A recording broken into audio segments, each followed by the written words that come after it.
chain in Deontic reality and documentary reality do not quite with this problem. You lost the driving license, however, the right is still there. Or your right has been revoked, but by some way you have a copy of the driving license. In that case, there are a mismatch between the chain in Deontic reality and documentary reality. So I define control here. The term of control used in this dissertation is defined as mechanism that the trading party used to limit the risk of Deontic fraud. The Deontic fraud that has been defined in the previous slide.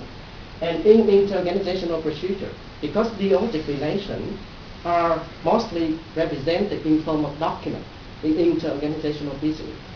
Deontic relations are mostly represented in form of document. Thus, the inconsistency between Deontic relation and documentary reality usually happen by the mismatch between the Deontic relation and its documentary evidence. So the control mechanism used to prevent the potential Deontic fraud is usually via documentary procedure. And for this reason, various interorganizational procedure like the documentary correction, escrow, or documentary credit has been developed. In the documentary procedure, control usually in form of the checking activity to ensure that certain event happen or not. Evidentiary activity, like sending evidence back and forth among different parties, or the commitment from the trusted third party. When the two parties do not trust each other, they need to get the bank involved or some of the famous institutions involved to secure the transaction. A control requirement is defined as the desired goal to be achieved by a control. The control requirement here in this dissertation will be specified formally. So the control requirement can be defined as a formal specification of a desired goal to be achieved by a control. So a control requirement will be represented as a control obligation. It's slightly different with the contractual obligation.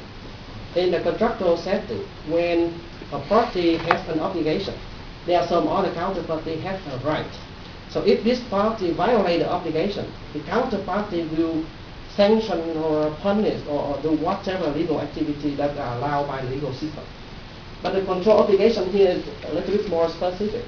If I violate the control, that means I not implement the control, then I myself vulnerable to fraud. So the violation, the consequence of my violation is the potential loss that I may have due to fraud or opportunistic behavior. There are no other party apply the sanction on me, but the sanction is my share, is my risk. The control is specified by the control control activity, include the checking activity or evidentiary activity, and who perform the control activity, and where. When here is maybe consider that the location of control in a procedure. Where should we enforce the control into the procedure? Traditional redesign approach with the background I provided so far, I propose a redesign methodology for the redesign of interorganizational procedure. Traditional approach try to replace or look at the current flows of data and information and try to replace by a new electronic procedure, for instance. But here, what I'm doing is trying to look at the underlying Deontic purpose and explicate the underlying Deontic purpose in what I call the Deontic process. And then, based on the Deontic process, I analyze the Deontic process to derive a necessary control. The third step is for a given set of control requirements derived in the second step, identify the best control solution. And finally, I generate a procedure which includes the Deontic effect and the control solution derived in step 3 into a procedure. We have a number of research. I complete this step. One of my research is an aspect architecture that I wrote with Professor Lee and Professor Dufa. We try to implement a control into a procedure. Another paper that Professor Lee and Dufa and Kenneth Henry wrote is about sharing a control solution among various institutions. So we have a number of research in this area. This area will remain untouched. right now, because this may relate to evaluating the cost and the effectiveness of control and so forth, relate to certain research on quantitative issue. This dissertation focused on the first two areas, modeling the Deontic process and deriving control requirements. And the vision of my research in the future includes the complete redesign cycle. So, the objectives of the dissertation is to develop a formal method for deriving control requirements from Deontic process model. So you can see here, the main purpose is in these two areas. In order to derive control requirements, we need to formalize the Deontic process. So these two goes together and will be accomplished in the dissertation. The vision is to develop a formal method for redesigning interorganizational procedure, which the main objective is to improve the efficiency of the procedure without compromising control. So the vision, you may envision like the whole redesign cycle, and the dissertation focuses on the first two steps of the redesign cycle. I identify a number of challenges in order to achieve the objective. The first challenge is how to model a Deontic process. The Deontic concept comes from the contract between the parties, comes from the regulation or convention that govern the transaction. So in order to model a Deontic process, we need some kinds of legal effort to accept into the contract law and trade law and so forth, to attract these concepts, right, obligation, power, permission, and so forth. That kind of thing is far beyond the scope of the research.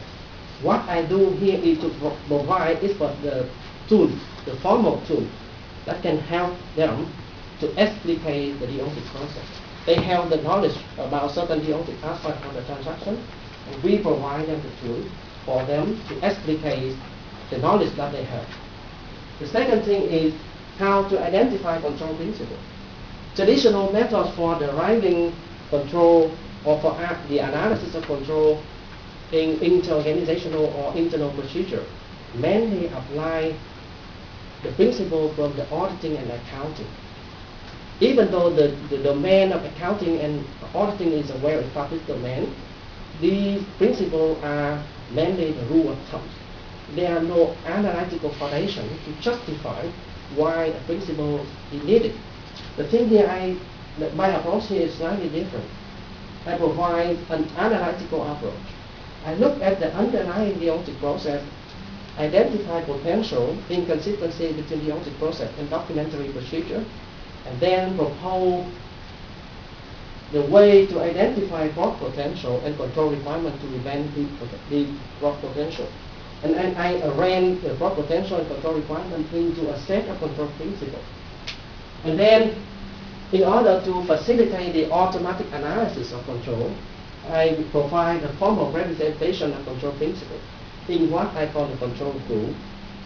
And finally, I develop a working prototype to implement the Deontic process model and implement control rule in a running system. The overall solution here is sketched based on the technique of model checking. I apply the model checking, but instead of applying the model checking to check some technical properties like deadlock, line lock, or reachability, and so forth that commonly used in hardware and software systems. Here I apply the technique of model checking to identify the fraud potential in the procedure and derive the control requirement to prevent the fraud potential.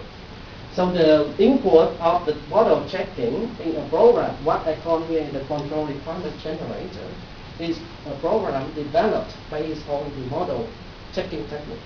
The input to this program is a Deontic process model and certain domain knowledge, like the trust relationship between the parties, like the witnessability between the parties, and so forth. This information will form a transition system, a state transition system M. And a set of control rule formalized here in the form of P and Q, where P is a fraud indicator. A fraud indicator will indicate certain properties of the deontic process that is vulnerable for fault.